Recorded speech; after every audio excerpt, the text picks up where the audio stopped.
Police अधीक्षक और police अधिकारी मंडी और घनी आबादी वाले क्षेत्रों में नियमित पेट्रोलिंग करें।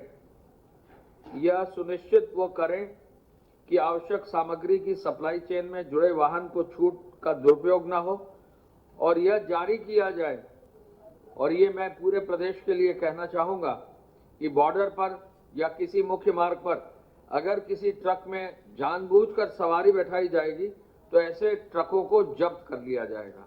तो मैं माननीय मुख्यमंत्री जी का जो निर्देश है वो पुलिस विभाग और सभी जिलाधिकारियों और वरिष्ठ पुलिस अधीक्षकों और पुलिस अधीक्षकों के लिए है कि हर हालत में यदि ढोते हुए कहीं भी कोई भी वाहन छोटा या बड़ा अवैध रूप से ले जा रहा है तो ऐसे वाहन को भी जब्त कर लें।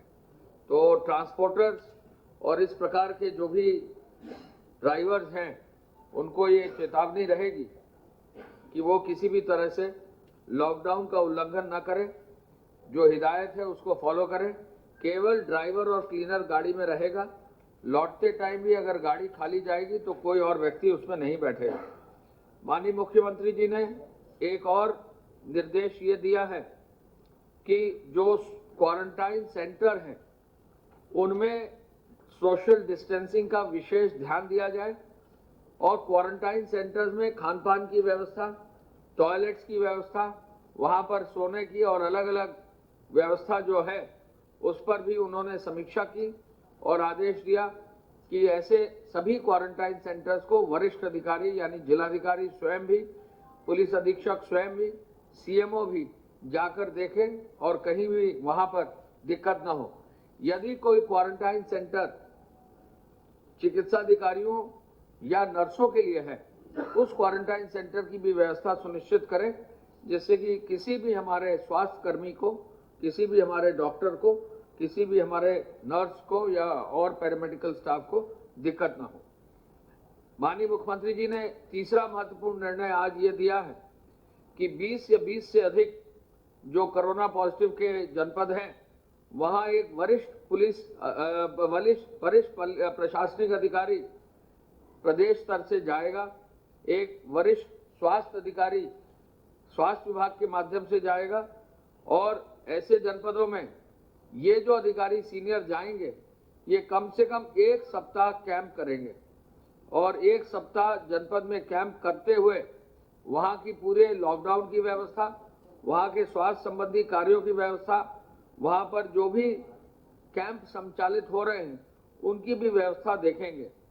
उन्होंने ये भी निर्देश दिया कि ऐसे जो 20 या 20 से अधिक वाले जनपद हैं अगर उसी जनपद में मंडल स्तर पर आईजी या डीआईजी तैनात नहीं है और ऐसा जनपद है जहां वरिष्ठ कोई पुलिस अधिकारी नहीं है तो आईजी स्तर का भी एक अधिकारी जो है ऐसे जनपदों में भेजा जाएगा।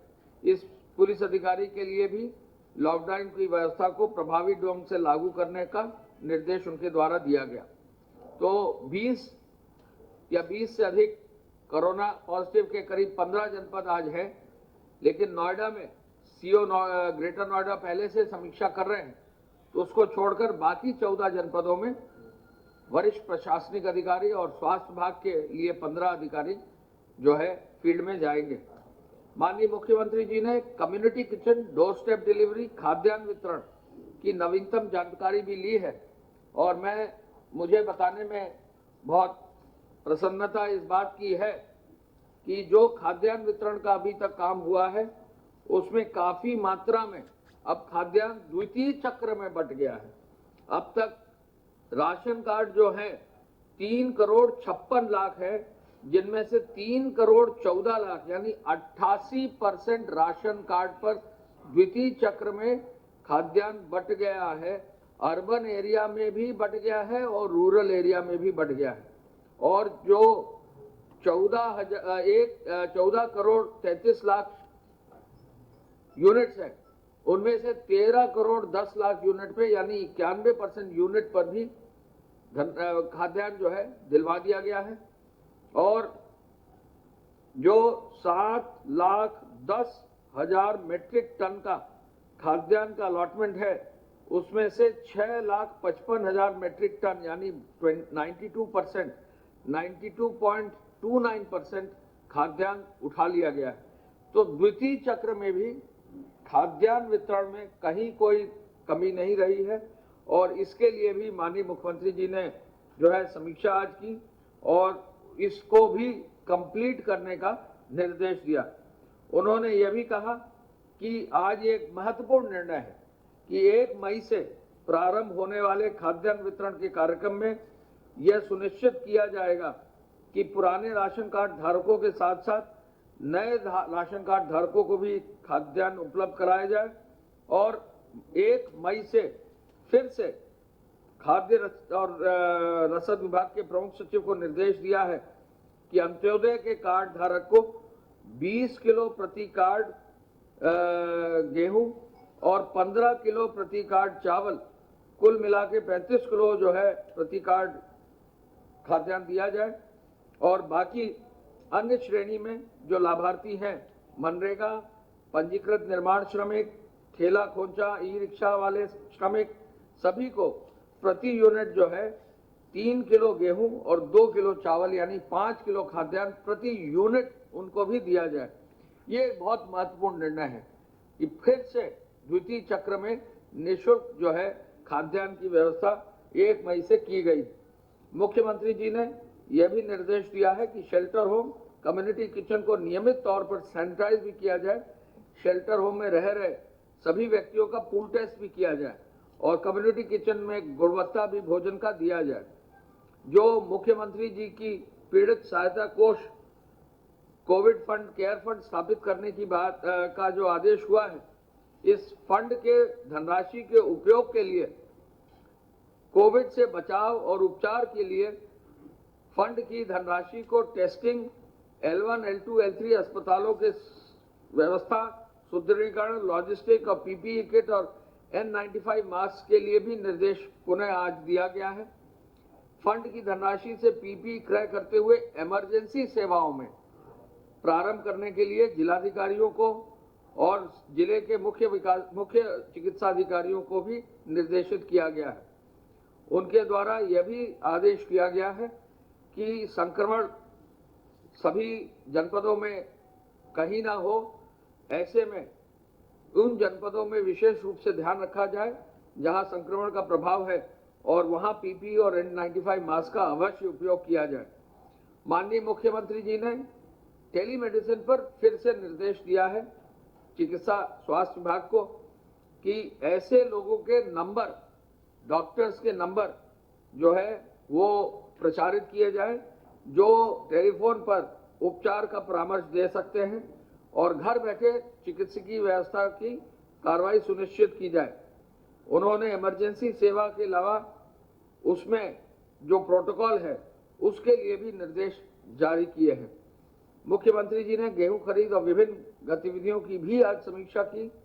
उनको बताया गया कि लगभग 5,200 में से 4,000 से अधिक गेहूं क्रय केंद्र में गेहूं की क्रय की कार्रवाई अब चालू हो गई है। कृषि के प्रमुख सचिव ने बताया कि पूरे प्रदेश में, और ये रिकॉर्ड है और ये आप नोट कर लीजिए, उर्वरक के यानी फर्टिलाइजर के 53,000 आउटलेट्स काम कर रहे हैं। 53,000 आउटलेट्स फर्टिलाइजर के प्रदेश में इस समय काम कर रहे हैं।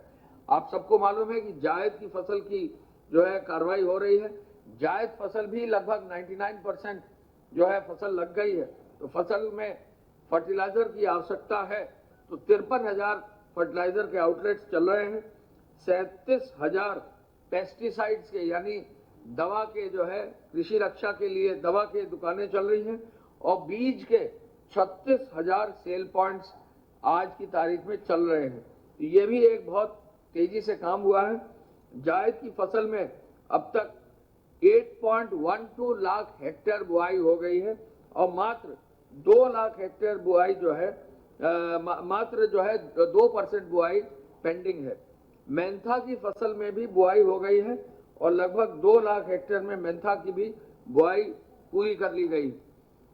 आज यह बताया गया कि जो मनरेगा की धनराशि भारत सरकार से आनी थी वित्त सचिव ने बताया कि मनरेगा की धनराशि जो पहले एडवांस में राज्य सरकार ने 681 करोड़ दे दी थी, उसके अलावा भी 1227 करोड़ रुपया मनरेगा में प्रदेश सरकार को मिला है, जो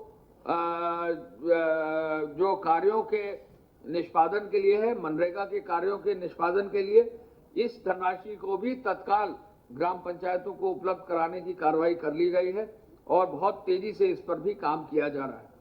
प्रधानमंत्री किसान सम्मान योजना निधि के अंतर्गत भी लगभग 4100 करोड़ रुपए की धनराशि अब तक बांट दी गई है और हर हालत में 2 करोड़ से अधिक किसानों को ये धनराशि भेज दी गई है। माननीय मुख्यमंत्री जी ने नोडल अधिकारियों के कार्यों की भी समीक्षा की और यह कहा कि नोडल अधिकारी केंद्र सरकार के दिशा निर्देशों के अनुरूप जो है अपनी समीक्षा प्रत्येक प्रदेश में करें। उन्होंने मुख्यमंत्री जी ने यह भी निर्देशित किया कि जो हमारे अप्रभावित जनपद है, जहां पर डीएम्स ने, जिलाधिकारियों ने अलाउ किया है, वहां औद्योगिक इकाइयों के संचालन के लिए भी एक प्रोटोकॉल बना के कार्रवाई सुनिश्चित की जाए। औद्योगिक इकाइयों में सोशल डिस्टेंसिंग निर्धारित हो और किसी भी सूरत में जो है वहां पर काम करने की अनुमति में कोई दिक्कत नहीं होनी चाहिए। जिलाधिकारियों को ये निर्देश उन्होंने दिया है।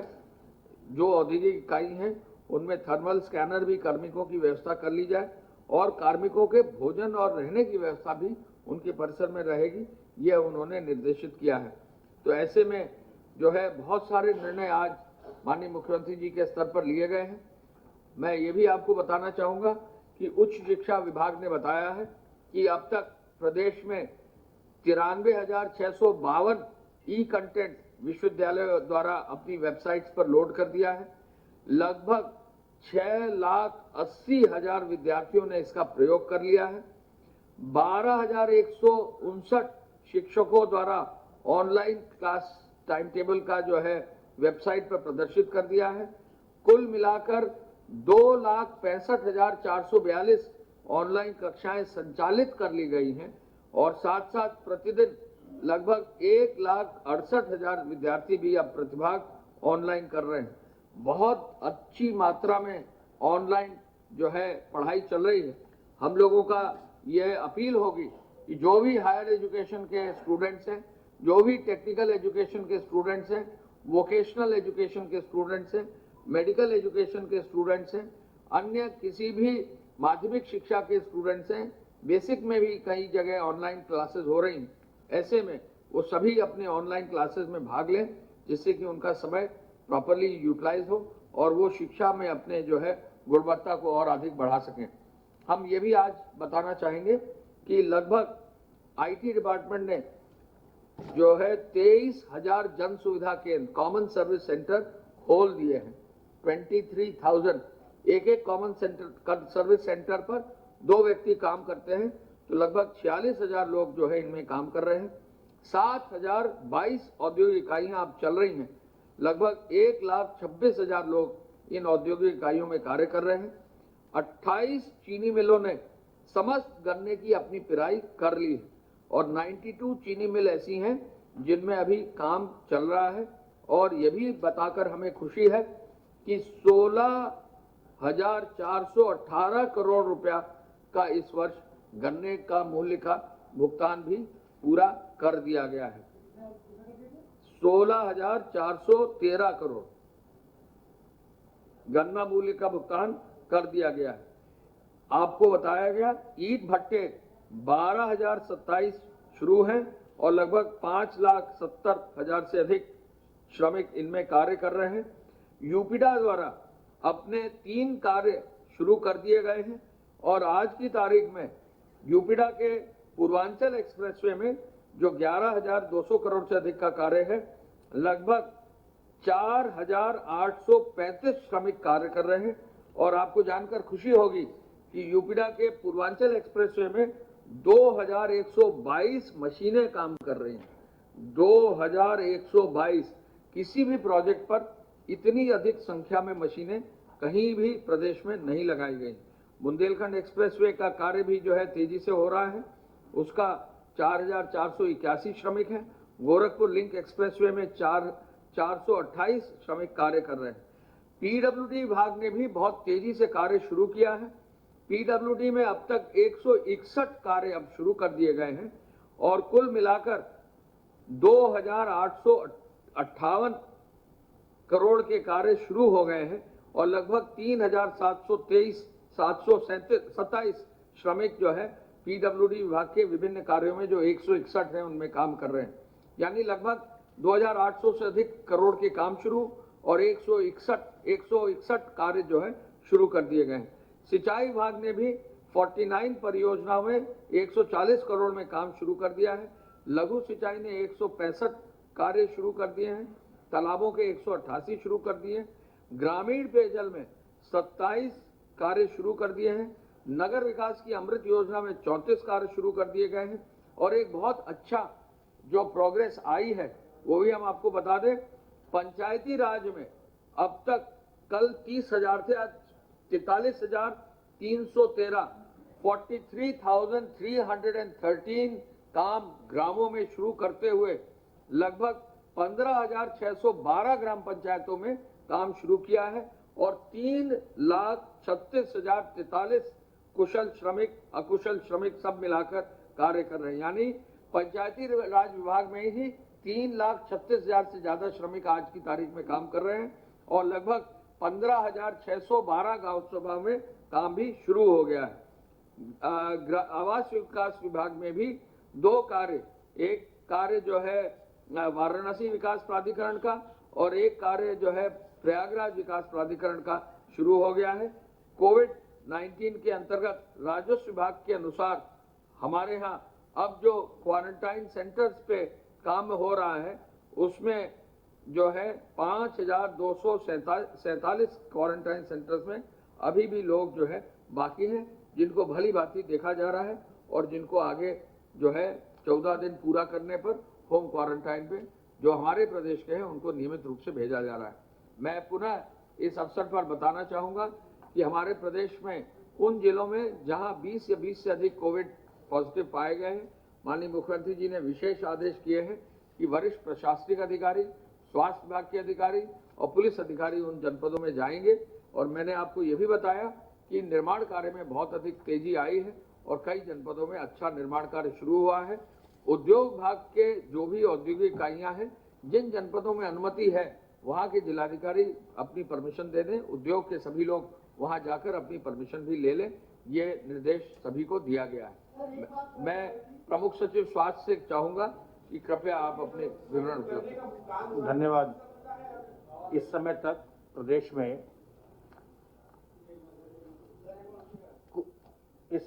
प्रदेश में जो हमारे एक्टिव केसेस हैं उनकी संख्या 1299, कुल केसेस 1,507, उनमें से 187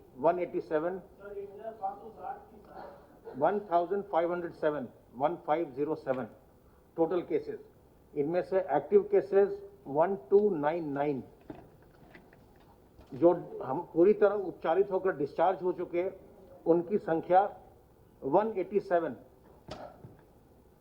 और जो जिनकी दुर्भाग्यपूर्ण मृत्यु हुई है उनकी संख्या 21।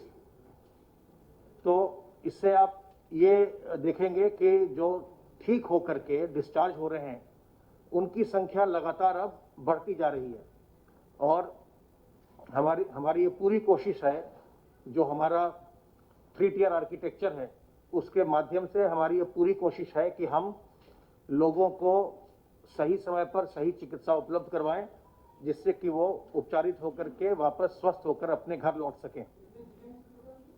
टोटल जनपद 56, इनमें से जो एक्टिव केसेस जिनमें रह गए वो केवल 45, 11 जिले ऐसे हैं जिनमें एक्टिव केसेस नहीं हैं। इनमें एक्टिव केसेस 0 है, जो भी केसेस आए थे उनका उपचार हो गया, वो डिस्चार्ज हो गए, तो आज की तारीख में उनमें एक्टिव केसेस नहीं है। तो केवल 45 जिलों में इस समय एक्टिव केसेस हैं, 30 जनपदों में एक्टिव केसेस नहीं है। जो तबलीगी जमात से या उनके संपर्क में आए या जो उनके कॉन्टैक्ट्स हैं, उस तरह की कुल संख्या जो है वो 938। तो इस प्रकार से आप देख रहे हैं कि लगातार निरंतर लोग स्वस्थ होकर के लोग अपने घर जा रहे हैं। और जैसा हम लोग बार बार शुरू से कह रहे हैं कि इस बीमारी से घबराने की आवश्यकता नहीं है, इससे हमें सावधान रहना है। और जो आपका सहयोग मिल रहा है, जो आपके माध्यम से हम लोग बार बार लोगों से अनुरोध कर रहे हैं, और लोग बाग जब भी बाहर निकल रहे हैं अपने चेहरे को कवर करके चल रहे हैं, फेस कवर लगा रहे हैं, मैं समझता हूं कि हमें इसका भी लाभ अपने प्रदेश में मिल रहा है। और इस यही वजह है कि अब हमारे जो नंबर्स हैं वो स्टेबलाइज हो गए और उनमें थोड़ी कमी भी हमको देखने को मिल रही है। जो टेस्टिंग की बात होती है, टेस्टिंग हमारे यहाँ कल जो है कुल 3737 सैंपल भेजे गए। 3737 सैंपल्स जिलों से कलेक्ट करके भेजे गए प्रयोगशालाओं को, और प्रयोगशालाओं ने कल यहाँ रिकॉर्ड टेस्टिंग की है। 3955 सैंपल टेस्ट किए गए। तो जो हमारा जो बैकलॉग पड़ा हुआ था, अब वो भी धीरे धीरे हमारा क्लियर हो रहा है। पूल टेस्ट लगातार चल रहा है, और पूल टेस्ट में अब KGMU Lucknow, SGPGI Lucknow, Lala Lajpat Rai medical college Meerut और मेडिकल कॉलेज सफई, 4 प्रयोगशालाओं के द्वारा कल पूल टेस्ट किए गए। और पूल टेस्ट में कुल मिलाकर के 812 सैंपल पूल के द्वारा टेस्ट किए गए। जो लोग आइसोलेशन वार्ड्स में इस समय एडमिटेड हैं, उनकी संख्या है 1584, 1584।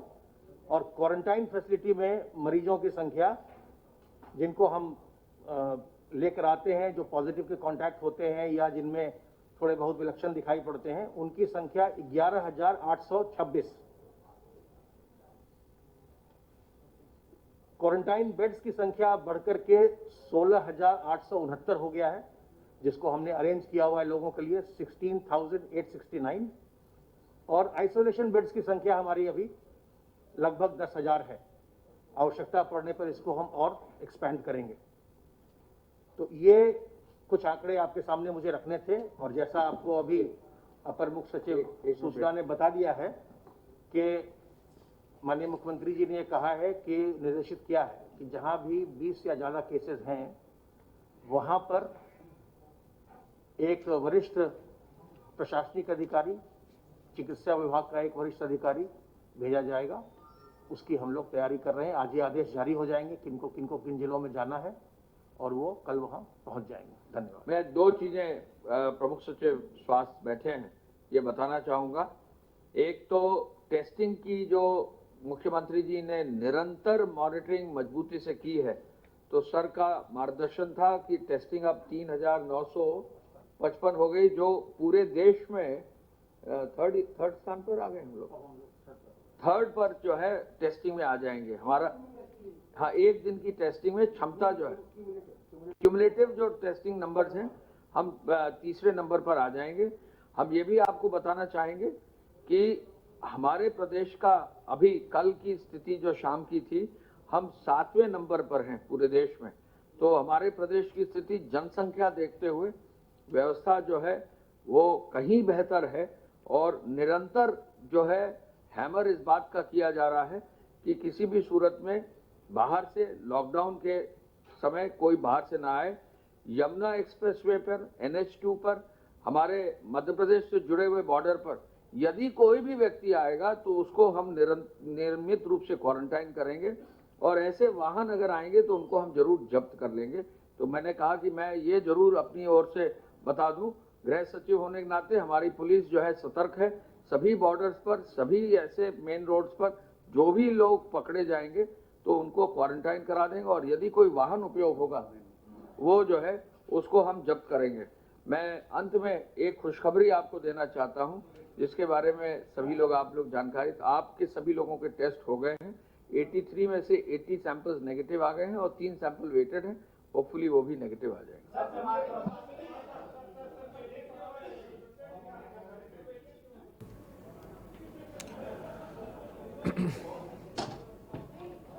तो अपर मुख्य सचिव गृह को आप सुन रहे थे और देख भी रहे थे। प्रेस कॉन्फ्रेंस, अहम प्रेस कॉन्फ्रेंस थोड़ी देर पहले कर रहे थे। खास बातें उन्होंने बताई, जिसके बारे में आपको बता दें। एक्टिव केसेस उत्तर प्रदेश में जो ताज़ा अपडेट सामने आ रही है अपर मुख्य सचिव गृह के द्वारा, वो 12,099 है। टोटल केसेस 1,057 है। 187 लोग आपको बता दें ठीक हुए हैं, उन्हें डिस्चार्ज कर दिया गया है, वो अपने घर चले गए, ये अच्छी खबर। और 21 लोगों की आपको बता दें इसमें डेथ हुई है। साथ ही साथ जो बॉर्डर्स हैं वो बॉर्डर सील कर दिए गए पूरी तरीके से, यानी कि कोई भी अब राज्य में प्रवेश नहीं कर सकता, और अगर कोई आने की कोशिश करता है तो उसे पहले क्वारंटाइन किया जाएगा, और अगर कोई वाहन जबरदस्ती सीमा में आने की कोशिश करता है तो उसे जब्त कर लिया जाएगा। ये बात मुख्य सचिव गृह अवनीश अवस्थी जी ने थोड़ी देर पहले कही है। तो अहम प्रेस कॉन्फ्रेंस के साथ कई अहम बातें भी उन्होंने कही है। कोरोना के खिलाफ जंग जारी रहेगी, और 3,000 के आसपास टेस्ट हुए हैं कल, और ये रफ्तार कई राज्यों से बेहतर है, ये बात भी उन्होंने साफ तौर पर कही है। और इस बीच कानपुर से खबर, 3 कोरोना पॉजिटिव और बढ़े हैं। कानपुर में कुल संख्या 94 हुई है। सीएमओ डॉक्टर अशोक शुक्ला ने पुष्टि की है, अनवरगंज और कुली बाजार के ये मरीज हैं।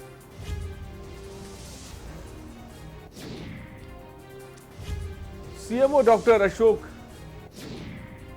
शुक्ला ने ये पुष्टि की है, अनवरगंज और कुली बाजार के ये मरीज हैं। संख्या में इजाफा हुआ है कानपुर में।